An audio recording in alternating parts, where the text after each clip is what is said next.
Hello and welcome to another story. Today we're going to read The Most Magnificent Thing by Ashley Spires.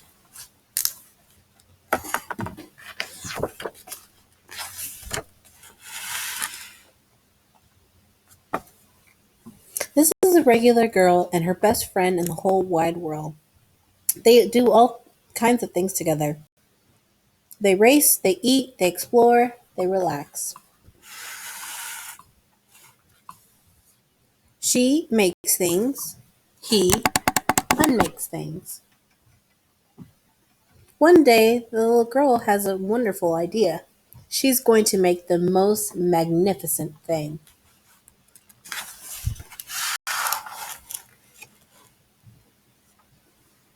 She knows just how it will look. She knows just how it will work. All she has to do is make it. And she makes things all the time. Easy peasy. First, she hires an assistant.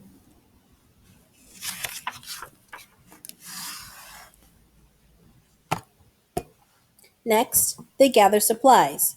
They set up somewhere out of the way and get to work.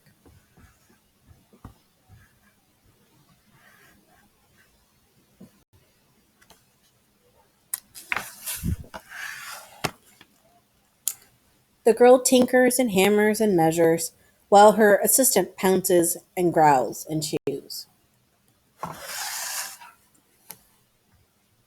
When she is finished, she steps back to admire her work. She walks around one side, her assistant examines the other side. It doesn't look right. Her assistant picks up and gives it a shake. It doesn't feel right either. They are shocked to discover that the thing isn't magnificent or good. It isn't even kind of sort of okay. It is all wrong. The girl tosses it aside and gives it another go. She smooths and wrenches and fiddles. Her assistant circles, tugs, and wags. When she is finished, she stands up and takes a long look at it. Her assistant gives it a nudge with his paw. The thing is still wrong. She decides to try again. The girl saws and glues and adjusts. She stands and examines and stares. She twists and tweaks and fastens. She fixes and straightens and studies.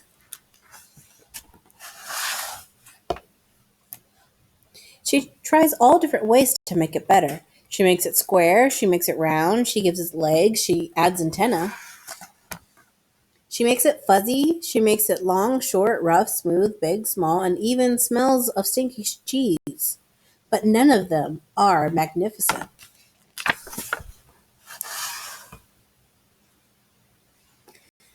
Her hard work attracts a few admirers, but they don't understand. They can't see the magnificent thing she has in her mind. She gets mad.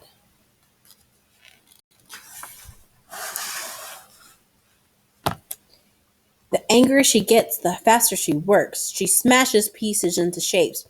She jams parts together. She pummels the little bits in.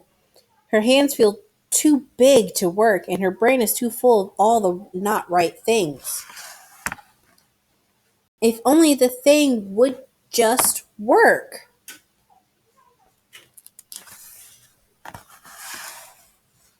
Crunch. The pain starts in her finger. It rushes up to her brain, and she explodes. It is not her finest moment. I'm no good at this. I quit. Her assistant suggests a walk.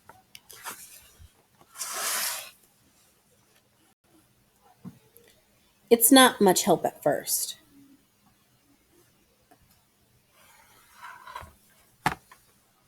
But before long, she starts to feel different. Bit by bit, the mad gets pushed out of her head.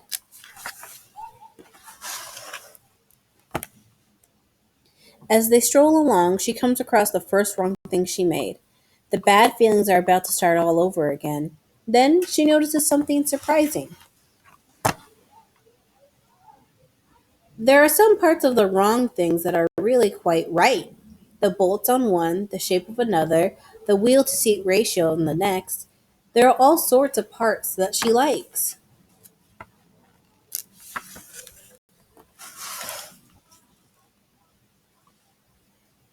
By the time she reaches the end of the trail, she finally knows how to make the thing magnificent.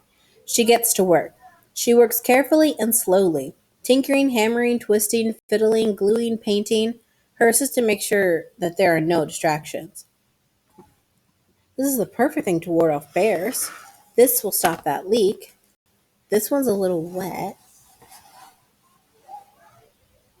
The afternoon fades into evening. Finally, she finishes. She alerts her assistant.